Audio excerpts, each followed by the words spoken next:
You name it vaguely similarly to a thing that is popular, so people go and watch it because they think it's the other thing. That is what this sounds like. I think that's what this is. Hey, that's perfect. That leads it great into my thing, my next That's thing. that segues very nicely. That segues very nicely into a movie called um, came out 2024. Stars Nicholas Holt and Johnny Depp's something Rose Depp, Johnny Depp's daughter. It's a movie called Nosferatu. Come to me. Come to me.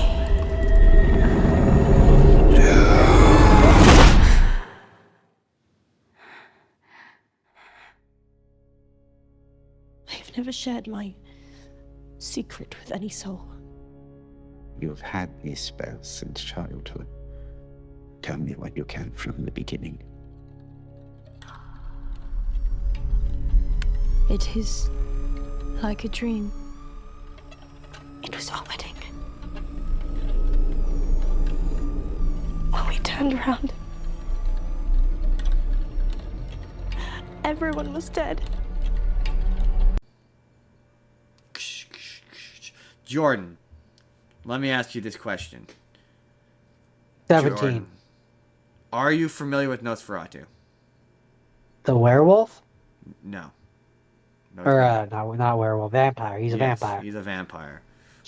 Jordan, Not not specifically. I'm really only aware of him because I'm pretty sure that's what the grandpa's name in Hotel Transylvania. I think you're right. So, Jordan, do you know nothing about Nosferatu? Not particularly. So, the thing about Nosferatu is based off of a 1921 silent film, which I don't know if it did violate it, but it's basically legally distinct, but not dissimilar to Dracula. So it's basically Dracula, but all the names have been changed just enough to be different. So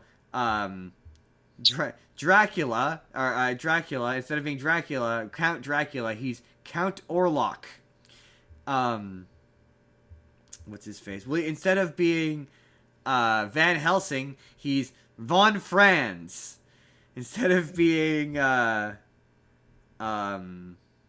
Renfield, he is I can't remember what his name is, but you get the idea. You get the point. They're all the names are slightly different, but it is exactly the same plot as Dracula. He he's Nicholas Holt has been hired to sell Count Orlok a house in London. Count Orlok comes to London and wants to seduce the guy's wife. They stay. It's the whole deal. The plot is exactly the same as Dracula. It's just the names have been changed. And this movie is otherwise just kind of it's creepy, and it's definitely got an atmosphere that's really unsettling, and it's not. I thought it was a pretty by the numbers Victorian, once again, by the number Victorian era horror movie where all the characters talk like they're in maybe not Elizabethan, old timey time speak where they all talk in weird English. There's some creepy imagery, but the big thing is Nosferatu is really creepy. Like, he's creepy and upsetting, and this like gross, creepy and upsetting. He's got a weird, creepy mustache for some reason. It's very odd. But the difference between this and I to be fair, I've never read the original Dracula book, and it's been a while since I've seen the movie, the original movie. But the key difference between this and Dracula, at least this version of Nosferatu, is the girl made a deal with the Count when she was a kid. So like when they say in this in this version of it, they sort of lean more into like he's a demon, like, so he doesn't control bats, he controls rats. It's more about him bringing a plague, and he's more like demonic. So when she's like being possessed by him, she's more acts like she's a possessed demon kind of thing. But yeah, so when she was a little girl, she made a deal with him that she would be with him in the marital sense, and there's all sorts of weird allusions to the fact that like they would find her. This is once again where I guess we'll get into the history of vampires. Vampires in media are a metaphor for promiscuity. Promiscuity? Yeah, and a lot of vampire-related stuff is it back in the day where it was metaphors for like STDs and stuff. So like Ah. a lot of Dracula's metaphors is for women who just it's a statement on women who have sex out of wedlock, basically, and so that's why Dracula is a metaphor for being seduced out of marriage, basically out of Or seducing. seducing. And so yeah, so this movie is otherwise not really. There's a couple of scenes early on that are sort of upsetting. Yeah, it was like I say, Orlok is really gross and creepy looking. And your signature as solicitor. How careless of me, my lord. The language of my forefathers. Of course. A maiden's token, I see. Your bride. Just so, yes. May I?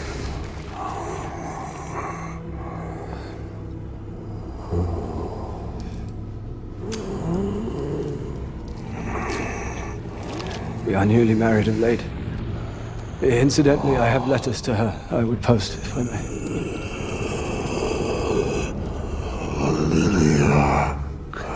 And so he tricks the husband into annulling the marriage to the girl for a sack of gold. You will indulge my pardon. I durst not neglect your commission. Brother.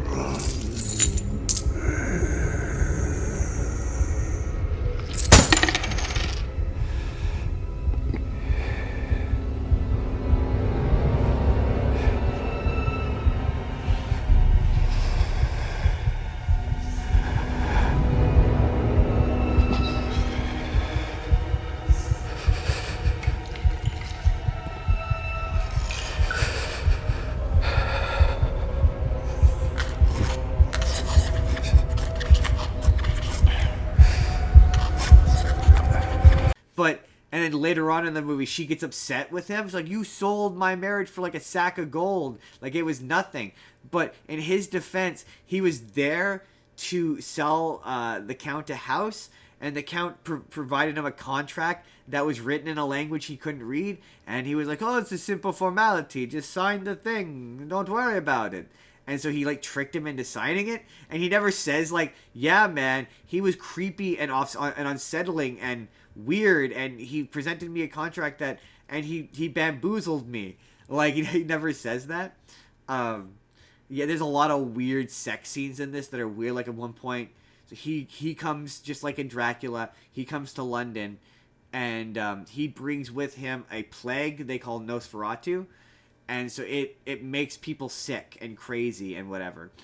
And so the one guy who I don't know what her character's name is in the original version, but in most versions of Dracula, she's the girl that Dracula bites, the one that's a friend to the main girl. In the original Bela Lugosi version, she's in that too, but she's the first woman that he bites. So her husband, basically they invite this movie's version of Van Helsing, played by Willem Dafoe, and he's like, yeah, it's a vampire. And the guy's like, I don't believe in vampires. None of that's possible. Like, that's impossible. None of that exists. And you need to admit that none of that exists. And Nicholas Hoult comes back after having been at the Count's. He escapes the Count and he comes back. And he's like, no. Everything he's saying is true. He's a vampire. This is 100% legit. And the guy gets infected with the plague. And it ends with, they find him. He's died from the plague. And his pants are around his ankles. And he's on top of his wife, who has died after becoming a vampire.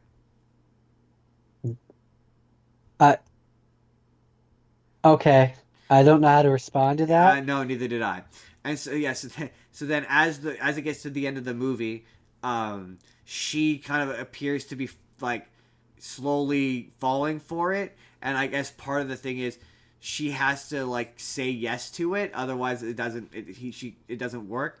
And so it gets to the end, and she finally agrees, and like there's a shot of her just completely topless, and then there's an incredibly uncomfortably long, goes on for a very long time,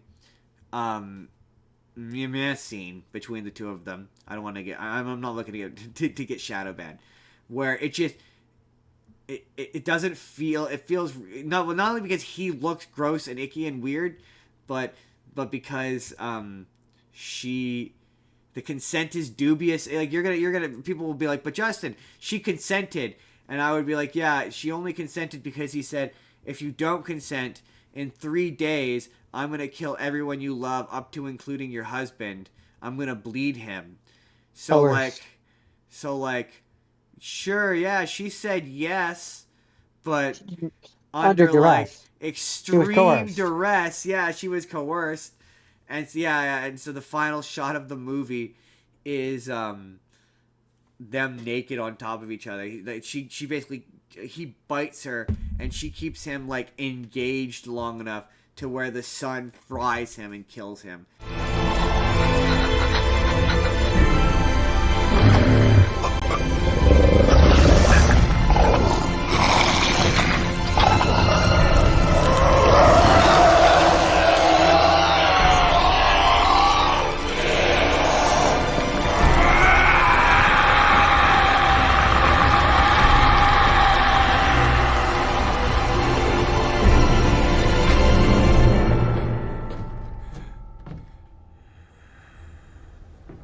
And William Dafoe's like, 'twas beauty killed the beast. No, William Dafoe's like, she had to make a sacrifice. She had to make a sacrifice to defeat Nosferatu, and then that cures all of the blood illness. But yeah, it is otherwise like, it's not to say it's not like creepy and unsettling, and like I say, Count Orlok is creepy and unsettling, but like I don't understand. Like he's scary. Like he's deeply frightening. And the movie wants you to think like he's charming, and I saw them talking about a behind the scenes thing where they're like, oh, he thinks he's charming, but like the movie treats him as though he's charming, even though you would meet him and you'd be like, no, just no, thank you, I'm out, I'm good. It's very like they never finds a good reason really, or it doesn't play on screen super well as to why Nicholas Hoult is just going with this. Like they don't make it clear like he's using other versions of Dracula is like, oh, he's hypnotizing them, or he's legit charming. And this he's like, he's gross and creepy and weird, and he's got a gross creepy mustache. And yeah, the ending of this movie is upsetting. It's weird. The consent is again weird and dubious, and it was uncomfortable. An uncomfortable movie. Yeah, it felt like sexual assault is what I'll say. That's how I'll end this. It was weird and gross. That's it. It's Nosferatu. Hey there, everybody. It's N-Card Justin here. Have you seen the 2024 Nosferatu? Have you seen the original Nosferatu? What do you think of Nosferatu generally? Let me know your thoughts down in the comments down below. But in the meantime, if you'd like to see the full podcast that this video is from, you can click the box on the left. That's our Monster Mash episode. Or if you would like to see just a random video that YouTube thinks you're going to enjoy, click the box on the right. Hit subscribe if you haven't already. We put new videos out 7 days a week. Or you can just leave us a like. That helps us out too. We will see you all in the next video.